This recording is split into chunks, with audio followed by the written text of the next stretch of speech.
command figures, where power becomes legacy.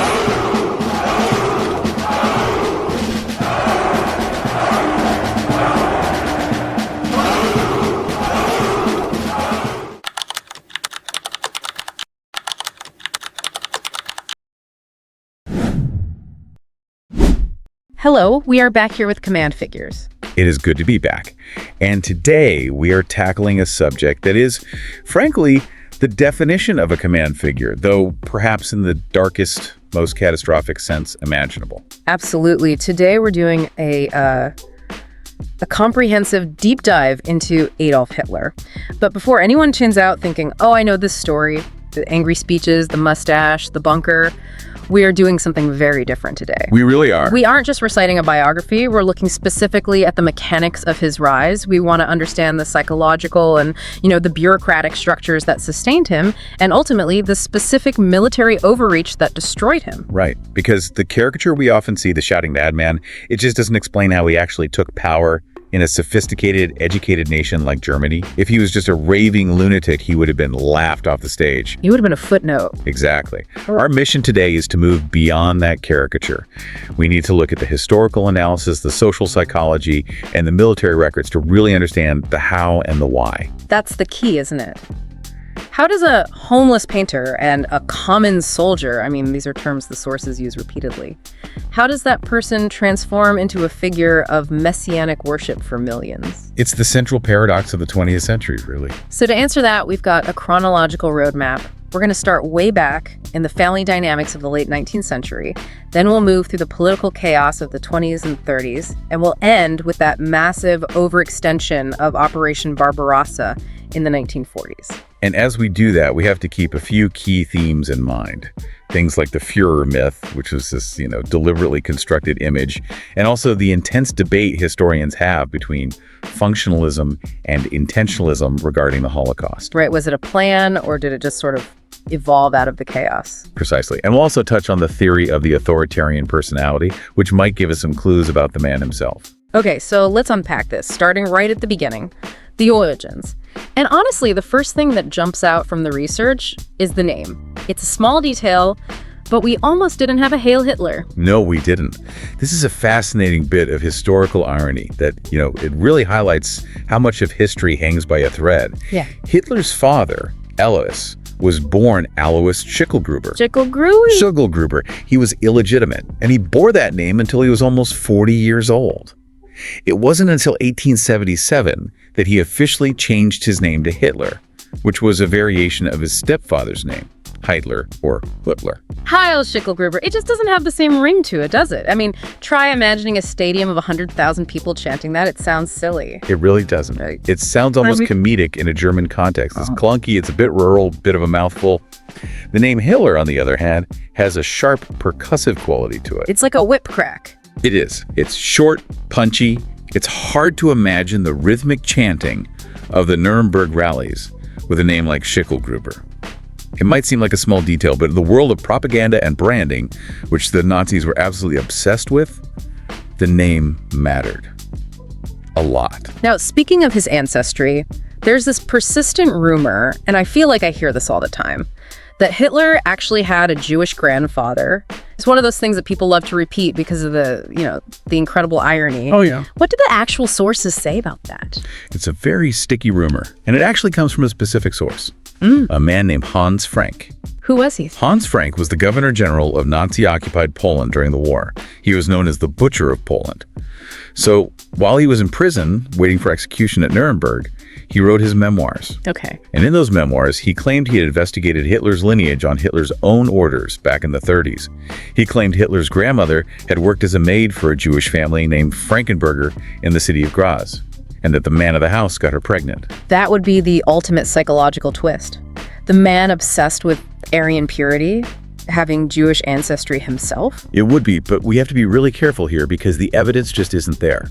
In fact, modern historians, people like Ian Kershaw, have debunked this quite thoroughly. How so? Well, they went to the actual records in Graz. And the records show that Jews were actually expelled from Graz in the 15th century. They weren't legally allowed to return and live there until the 1860s. And when was Hitler's father, Alois, born? Alois was born in 1837. So the timeline is physically impossible. There was no Jewish community, not a single registered Jewish resident in Graz at the time Alois was conceived. So there was no Frankenberger family for his grandmother to work for. Exactly. It seems this was just a rumor, perhaps even something that haunted Hitler himself. He was terrified of his own lineage not being pure. But factually, it doesn't hold water. It's far more likely that Hans Frank, facing the gallows, was just trying to spread one last bit of chaos, or maybe even trying to explain away the madness he had participated in. Okay, so the name has changed. The ancestry is likely just, Austrian-German peasant stock. Let's talk about the house he actually grew up in. Because we have this theory mentioned in the notes called the authoritarian personality. How does his childhood fit into that? It fits almost too perfectly. I mean, if you were writing a textbook case study on the formation of an authoritarian personality, this would be it. You have the father, Alois. The customs official. Right. And by all accounts, he was awfully rough. That's a quote from one of the sources. He's a civil servant, very rigid, obsessed with status, and very prone to violence. He beat the older children. He was distant, demanding, authoritarian. And he wanted Adolf to follow in his footsteps, right? Desperately. He wanted Adolf to become a civil servant like him, to have a stable government job. And Adolf, of course, violently rejected this. He wanted to be an artist. This became a huge source of conflict between them. And then on the complete other side of the spectrum, you have the mother, Clara. Right, Clara Poltels. She was the polar opposite. The sources describe her as a doting, quiet, protective figure. Now you have to remember, she had lost several children in infancy before Adolf survived, so she likely smothered him with affection. She was his shield, his buffer against the father. And there's that strange detail here about the doctor who treated her when she was dying. Yes, Dr. Edward Bloch. This is a really telling anecdote. Dr. Bloch was a Jewish doctor in the city of Linz. When Clara developed breast cancer in 1907, Bloch treated her. He used iodoform, which was a very painful and expensive treatment, but he often reduced his fees because he knew the family was struggling. So he was kind to them. Very. And when she finally died, Bloch wrote later that he had never seen anyone so prostrate with grief as the young Adolf Hitler. Hitler apparently told him, "I will be grateful to you forever," and he meant it in a twisted way. He later called Dr. Bloch a noble Jew. And after the Anschluss, when Germany annexed Austria in 1938, Hitler specifically placed Bloch under Gestapo protection. He allowed him and his wife to emigrate to America in 1940, while millions of other Jews were being rounded up and murdered. That is such a bizarre contradiction. He protects this one man while orchestrating the annihilation of his entire people. It doesn't make logical sense. It doesn't, but it shows how he could compartmentalize. He could see one individual as good, while condemning the entire group as an abstract evil. But back to the childhood dynamic, you have this whipsaw effect. Extreme harshness from the father, extreme coddling from the mother. So what does that do to a developing mind, according to the theory? Psychologists who developed the authoritarian personality theory suggest this creates a specific type of person. One who is deeply submissive to authority above them, but desires to absolutely dominate those below them. It breeds a mix of frustration, suppressed rage, and an inflated sense of narcissism. So you learn that power is the only thing that matters from the father. Exactly. The world is about being the hammer or the anvil. But because the mother treats you like a special misunderstood genius, you develop this profound sense of entitlement and specialness. There's no middle ground. There's no compromise. Which brings us to Vienna. He leaves home, he wants to be this great artist, and he fails miserably. He ends up homeless. This is where the concept of threatened egotism comes in. Can you explain that? This is absolutely crucial for understanding his radicalization. He went to Vienna with this grand vision of himself. He was going to be a great artist genius like Wagner. But the Academy of Fine Arts rejected him. Nice. They just said he wasn't good enough. They told him he had no talent for painting figures. Maybe he should try architecture. But he didn't have the high school diploma you needed to even apply for architecture school. So the dream just completely collapses. And he hits rock bottom. Totally. He was living in men's hostels, sleeping on park benches. He was selling hand-painted postcards to tourists, and ironically, often to Jewish shopkeepers who felt sorry for him and tried to help him out. So this is the threatened egotism. He can't accept this reality. Precisely. His ego is far too fragile. He has this self-image of being a misunderstood genius. So if he's failing, It cannot possibly be his fault. So he needs a scapegoat. He needs a grand explanation. It must be the system. It must be a conspiracy. Vienna at the time was a hotbed of, populist anti-Semitism and pan-German nationalism. He absorbs all of it. To protect his fragile self-esteem, he latches onto the idea of a great nation. So it's not about him anymore. Right. If he's a part of the master race, then his personal poverty and failure don't matter as much. He stops being Adolf Hitler, failed painter, and becomes a representative of the great German people. And conversely, if he and the nation are suffering, it must be because of an enemy, an internal enemy that's poisoning the system. This is where the anti-Semitism really begins to solidify as a defense mechanism against his own profound shortcomings. It's a defense mechanism that slowly but surely turns into a complete worldview. Then comes World War I. This seems to be the real turning point, where the aimless drifter finally finds a purpose. It absolutely is. He wrote in Mein Kampf that he fell to his knees and thanked heaven for the war. For the first time, he has a home, a routine, a uniform, and a cause he believes in. He has a brotherhood. He served as a dispatch runner, a Meldeganger. What was his service record actually like? It's important to be objective here. The sources say he was brave. We shouldn't discount that. He was awarded the Iron Cross, second class, and then the Iron Cross, first class. That first class medal was very rare for someone of his rank, a Gefreiter, which is basically a corporal. But he was never promoted to a leadership position. Why not? And that's the telling part, isn't it? His superiors didn't see him as leadership material. They thought he was a bit odd, a loner. He didn't drink or smoke or chase women with the other soldiers. He would sit in the corner brooding or ranting about politics and the war. So a good soldier, a good follower, but not an officer. Exactly. They saw him as someone who lacked command ability. But then comes the injury. He was wounded in the leg at the Somme in 1916. And then, much more critically, he was temporarily blinded by a British mustard gas attack in October 1918. And he's sitting in a military hospital in Passwalk, blind, when he hears the news that the war is over. And that Germany has surrendered. This was a psychic shock. You have to remember the German army was still on French and Belgian soil. The home front propaganda had been telling them for years they were winning.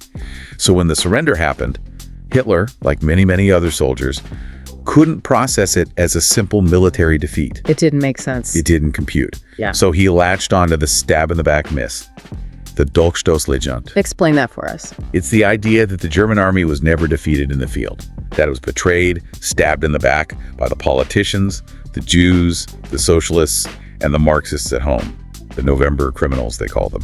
And for him, this wasn't just a political theory. For him, it became a revelation. In that hospital bed, amidst the hysteria of his temporary blindness and the shock of defeat, something snaps.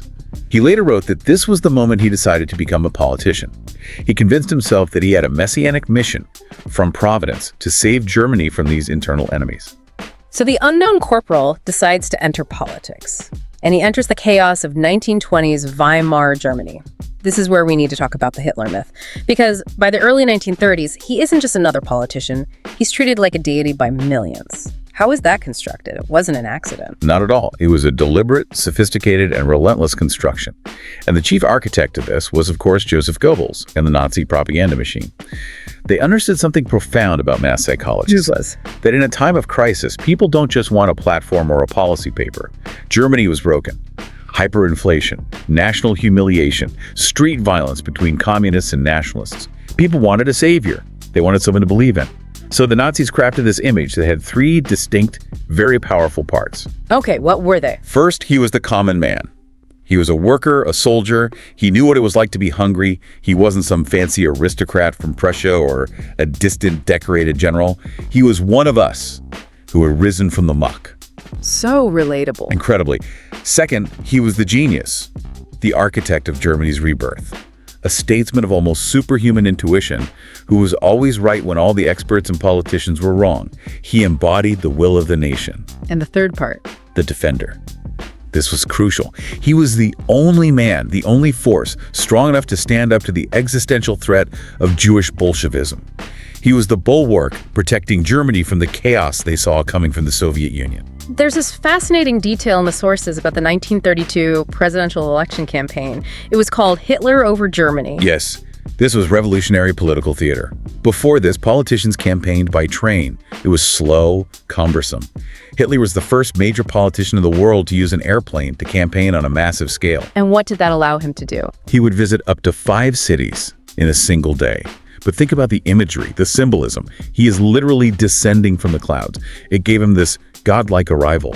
The plane lands, he steps out, delivers this passionate speech to the waiting masses, and then ascends back into the sky to go to the next city. Like a modern-day deity. Exactly.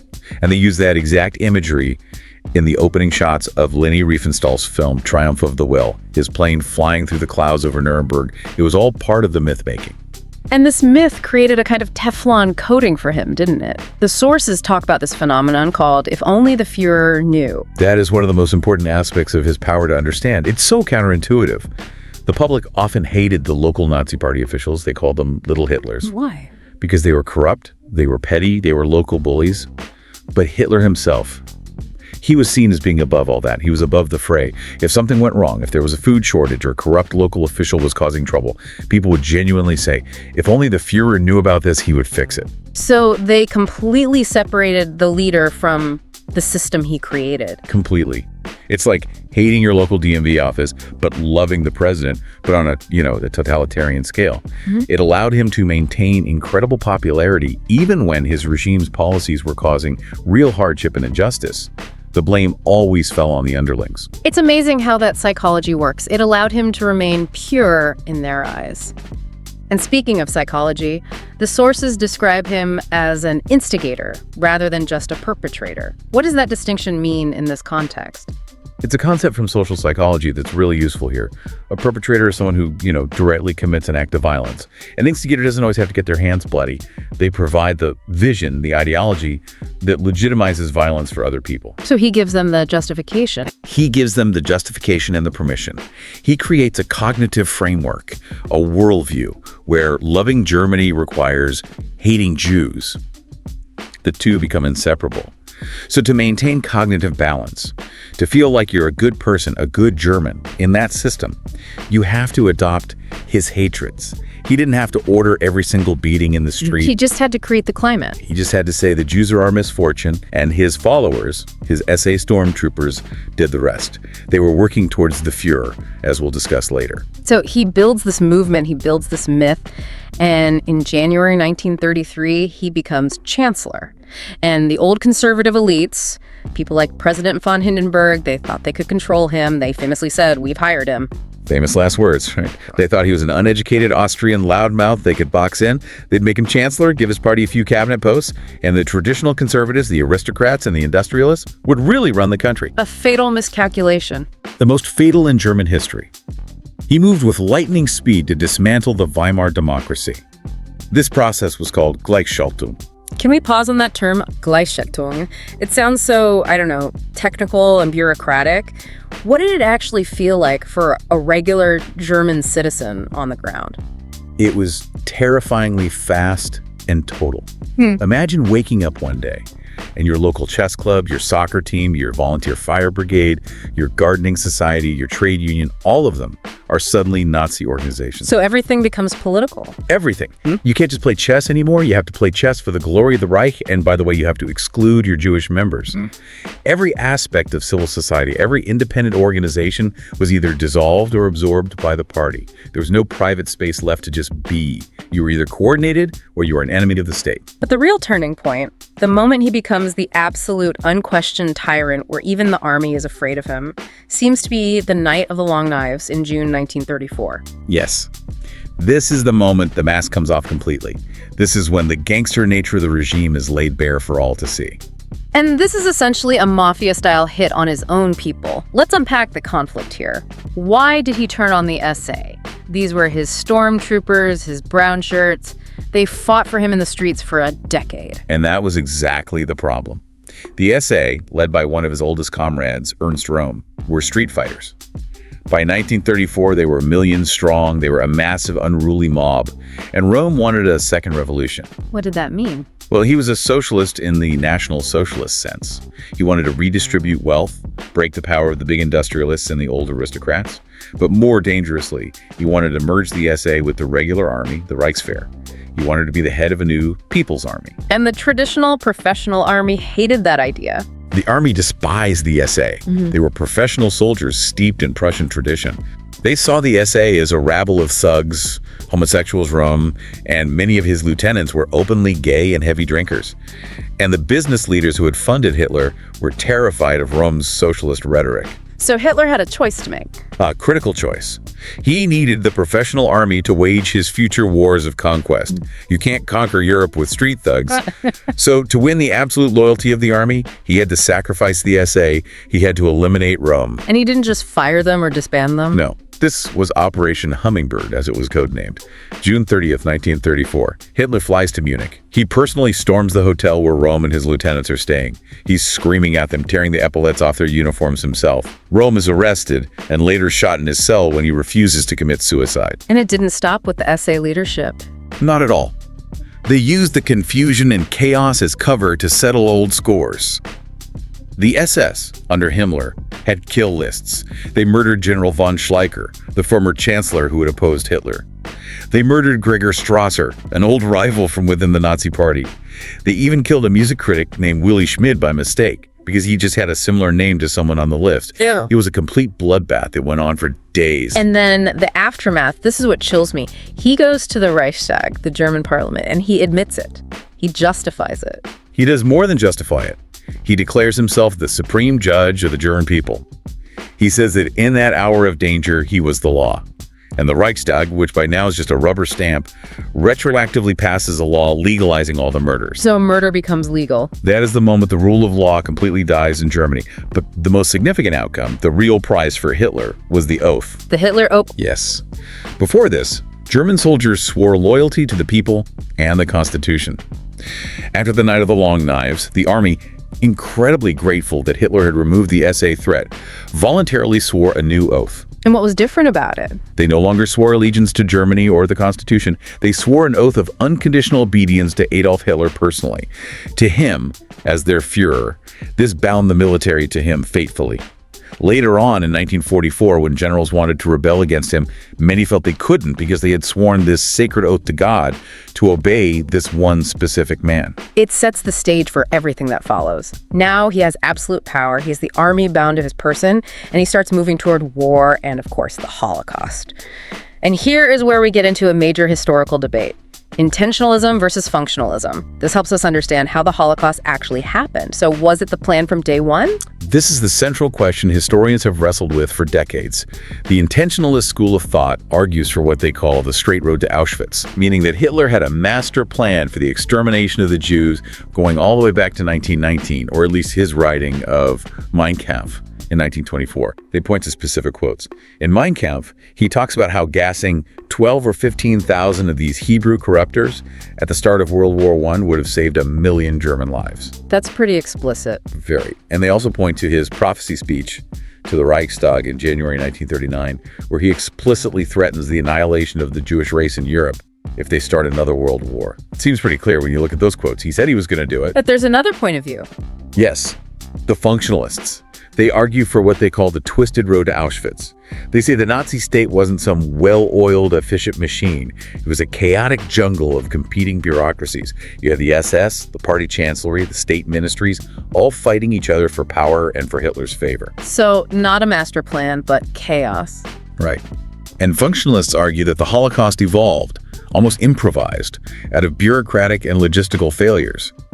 It wasn't a pre-planned decision made in 1933, but a series of escalating steps that led to genocide. Can you give me an example of how that works? How does a logistical failure lead to mass murder? Well, take the situation after the invasion of Poland in 1939. Suddenly, the Nazis control millions more Jews. The initial plan was to deport them, to create a sort of Jewish reservation near Lublin in eastern Poland.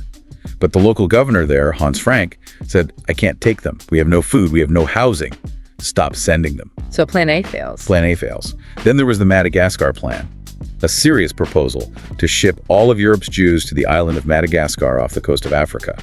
But that failed because the British Royal Navy controlled the seas, and they weren't going to let that happen. Okay, so Plan B fails. Right. Then they invade the Soviet Union. They think about shipping everyone to Siberia.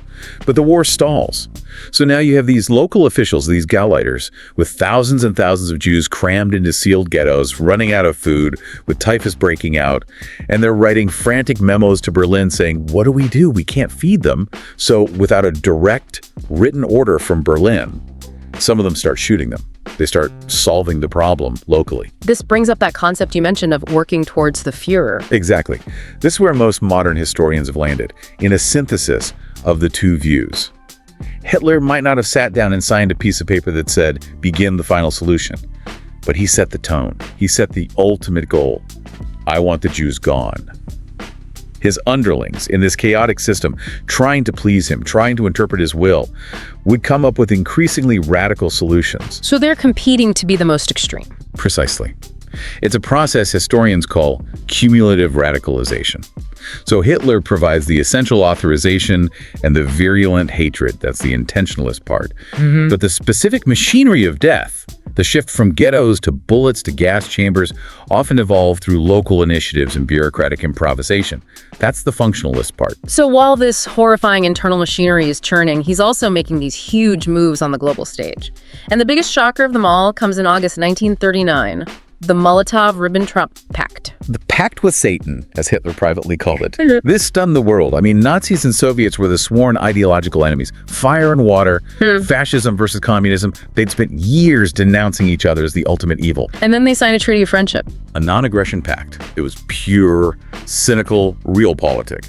Hitler needed to invade Poland, but he was terrified of a two-front war, fighting Britain and France in the West and the Soviet Union in the East at the same time. That's what destroyed Germany in World War I. Stalin, for his part, needed time. He'd just purged his own officer corps, and his army was weak. He needed to rearm. And the pact included a secret part, didn't it? They carved up Poland between them. Exactly. A secret protocol that divided Eastern Europe into German and Soviet spheres of influence. So Germany invades Poland on September 1st, 1939, from the west. And a few weeks later, the Soviets invade from the east. This is the start of World War II in Europe. But we know Hitler never, ever intended to keep this pact. He always looked east. He always wanted Lebensraum, living space, in Russia. Which brings us to the massive, fatal overreach, Operation Barbarossa. This is the real climax of the tragedy. June 22nd, 1941, the invasion of the Soviet Union. The scale is almost unfathomable. Over 3 million troops, thousands of tanks and planes. It is the largest military operation in human history. Why did he think he could do it? Napoleon had failed. The geography is endless. The Russian winter is famous. Why did Hitler think he would succeed where everyone else had failed? Hubris. Pure, unadulterated racial hubris. After he defeated France so quickly in 1940, which all his generals thought was a huge gamble, he came to believe he was an infallible military genius. He started believing his own myth. He did. But more importantly, he viewed the Soviets through a racial lens. In his mind, because the Slavs were subhuman, their state must be weak. He called the Soviet Union a rotten structure. He famously said, "We have only to kick in the door and the whole rotten structure will come crashing down." He didn't look at the number of Soviet tanks or their industrial capacity. He looked at his own racial ideology and assumed victory was inevitable and would be quick. And on the other side of this, you have Stalin. The sources say he was completely, utterly blind to what was coming. Stalin was in a state of profound denial. It's actually staggering when you look at the records. He received dozens of specific warnings. Churchill sent him messages. His own master spy in Tokyo, Richard Sorge, warned him. Sorge even gave him the correct date of the invasion. And he just ignored it all. He dismissed it all as British provocations. He thought Churchill was trying to trick him into a war with Germany. He trusted his pact with Hitler more than his own intelligence services. So when the invasion actually started, he was paralyzed. He reportedly retreated to his dacha and didn't speak to the Soviet people for days.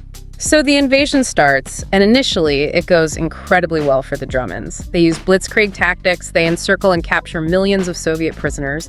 But this is also where the war becomes something else entirely. This isn't just a war for territory, it's a war of extermination. Yes, this was not a conventional war like the one fought in France. From day one, this was a war of annihilation, a Vernichtungskrieg. Hitler issued the Commissar Order. What was that? It was an explicit order that any captured Soviet political officers, the commissars, were not to be treated as prisoners of war. They were to be separated and shot on sight. They were considered ideological enemies, not soldiers. And behind the front lines, you had the Einsatzgruppen. The mobile death squads. Yes, 4 battalions of SS and police troops. Their sole job was to follow the army, round up Jews, Romani people, and communist officials in the newly conquered territories and murder them. This is where the Holocaust by bullets begins. Exactly. This is where the Holocaust shifts from persecution and deportation to systematic, face-to-face mass murder. They would round up the entire Jewish population of a village, march them to a ravine or a forest on the edge of town, and shoot them, men, women, and children, into pits. Over 1.5 million people were killed this way before the gas chambers at Auschwitz were even fully operational. And then there was something called the hunger plan. This wasn't just killing by bullets, it was killing by calories. A horrific and deliberate strategy. The German economic planners realized before the invasion that they could not feed their own army and the enormous Soviet population. So the plan was to feed the German army by stealing all the food from the Soviet territories, especially the breadbasket of Ukraine, and deliberately allowing the Soviet cities to starve. They planned for mass starvation. They calculated that tens of millions of Soviet civilians would die of starvation in the first winter. It was premeditated genocide through starvation. But then the tide turns. The German blitzkrieg grinds to a halt. What stopped them? 2 things that have stopped invaders of Russia for centuries: General Mud and General Winter. The German logistical planning was atrocious. They thought the war would be over in 6 to 8 weeks. They didn't have winter clothes, winter oil for their vehicles, nothing. So the autumn rains came. The Rasputitsa. The dirt roads turned to impassable swamps. Trucks and tanks sank to their axles. The German army, which still relied heavily on horses for transport, saw hundreds of thousands of horses die of exhaustion in the mud. The whole advance just stalled. And then the temperature dropped. And it dropped to levels they hadn't seen in decades. -30, -40 degrees Celsius. The oil in the guns froze solid. The engines of the tanks wouldn't start unless you built fires under them for hours. German soldiers were getting frostbite, stuffing newspaper into their summer uniforms to try to stay warm, and they were right at the gates of Moscow. They could see the spires of the Kremlin through their binoculars. They were that close. Yeah. This is Operation Typhoon. But they were exhausted, freezing, and at the end of a very long and very thin supply line. And just then, the Soviets, who were used to this weather and had fresh, well-equipped troops transferred from Siberia, launched a massive counterattack. And this is the moment where Hitler's military leadership really takes over, for the worse. His generals wanted to make tactical retreats. They wanted to pull back, shorten the line, find defensive positions to survive the winter and regroup. It was basic military common sense. But Hitler, from his headquarters hundreds of miles away, issued his famous Stand Fast order. Not one step back. Exactly. Now, this is controversial. Some military historians argue that in the immediate moment, this order might have prevented a total panic and a rout, like Napoleon's retreat from Moscow. But in the long run, it was catastrophic. It destroyed the professional autonomy of the German officer corps. Oh, so. Hitler fired his best generals, like Heinz Guderian, the architect of the Blitzkrieg. He took personal command of the army himself. From that moment on, he refused to allow any tactical flexibility or maneuver warfare. He turned the war on the Eastern Front into a static, brutal, grinding match of attrition. A war which Germany, with its limited manpower and resources, could never ever win against the vastness of the Soviet Union. He bled his own army dry because his ego couldn't admit to a single retreat. As the military situation starts to collapse, the Hitler myth at home starts to crumble too. But I want to touch briefly on his private life, because for a very long time, the German people didn't know he even had one. That was entirely by design. He explicitly claimed, "I am married to Germany." This was a calculated propaganda move to harness the, frankly, erotic adoration of many German women. He received thousands of passionate love letters. So having a wife would have ruined the image. It would have broken the spell. If he had a wife and kids pushing a baby carriage, that mystical connection with the masses, the idea of him as this lonely ascetic, sacrificing his personal life solely for the good of the people, would be broken. He needed to be unattainable. But he did have women in his life, most notably Jelly Rabal. His half-niece, yes. This is a very dark and murky chapter. She was the daughter of his half-sister and lived with him in his large Munich apartment in the late 1920s. He was incredibly possessive and controlling. He was her guardian, but he acted like a jealous lover. He wouldn't let her live her own life. Not at all. He wouldn't let her go out, wouldn't let her pursue a singing career, wouldn't let her get engaged. And in 1931, She committed suicide in his apartment with his gun. It was a massive personal and political blow to him. It almost ended his career before he even took power. He was devastated for a long time. And then, of course, there was Eva Braun, who was kept almost entirely secret from the German public. She was a young shop assistant for Heinrich Hoffmann, Hitler's official photographer. She lived this bizarre life in the shadows at the Berghof, his mountain retreat in the Alps. She was there, but she wasn't. What do you mean? When official guests came, she would have to hide in her room. The public had no idea she existed until after the war was over. She was basically hidden away like a shameful secret while he maintained his public image of the solitary leader. And there's this bizarre detail about his nephew, William Patrick Hitler. Yeah, the son of his half-brother, Alois Jr. A really strange side story. He grew up in England and later moved to the US. He actually tried to blackmail his uncle Hitler in the 30s, threatening to tell family secrets to the press. So what happened to him? He eventually joined the US Navy in 1944 and fought against his uncle's Germany during the war. Can you imagine that? A man named Hitler in the US Navy. After the war, he changed his family name to Stuart Houston and lived a quiet life on Long Island. There's a persistent story, though it's hard to confirm, that his sons made a private pact never to have children, to let the Hitler bloodline die out for good. That is just heavy. So let's go to the end, April 1945. The Russians are in the streets of Berlin. The 1,000-year Reich has lasted for 12 years. He is in the Führer bunker. And the atmosphere in the bunker, according to survivors, was completely surreal. Above ground, Berlin is a flaming ruin. Soviet artillery is pounding the city center to dust. And inside, Hitler is a trembling, stooped wreck. He's moving imaginary armies on a map, armies that no longer exist or have run out of fuel and ammunition.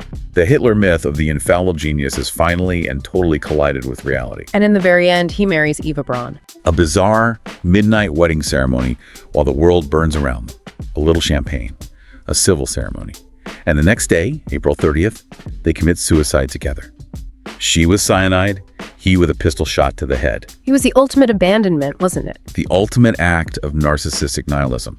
He had dragged Germany and all of Europe into the abyss. He had demanded every German soldier and civilian fight to the last man, the last bullet. And when the final consequences arrived at his own doorstep, he just checked out. He left the German people to face the wrath of the victors completely alone. So what does this all mean? We've looked at the family, the myth-making, the bureaucratic terror, the catastrophic war. When we step back from it all, what's the key takeaway? I think the key insight, the most important one, is that Hitler wasn't an accident, and he wasn't some supernatural demon who just appeared out of nowhere. He was a product of his time and his place. He was able to utilize a specific set of tools: brilliant propaganda, the creation of a cult of personality, and, crucially, the complacency and arrogance of traditional elites who thought they could use him for their own ends. And his legacy is a warning. It is the ultimate warning.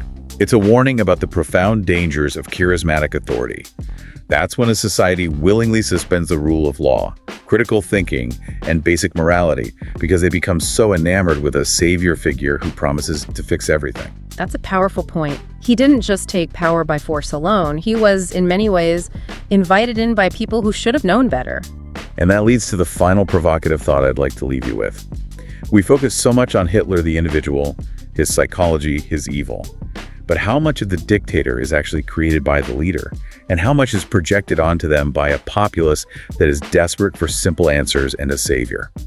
Hitler was a vessel for the anger, the fear, and the resentments of millions of ordinary German people.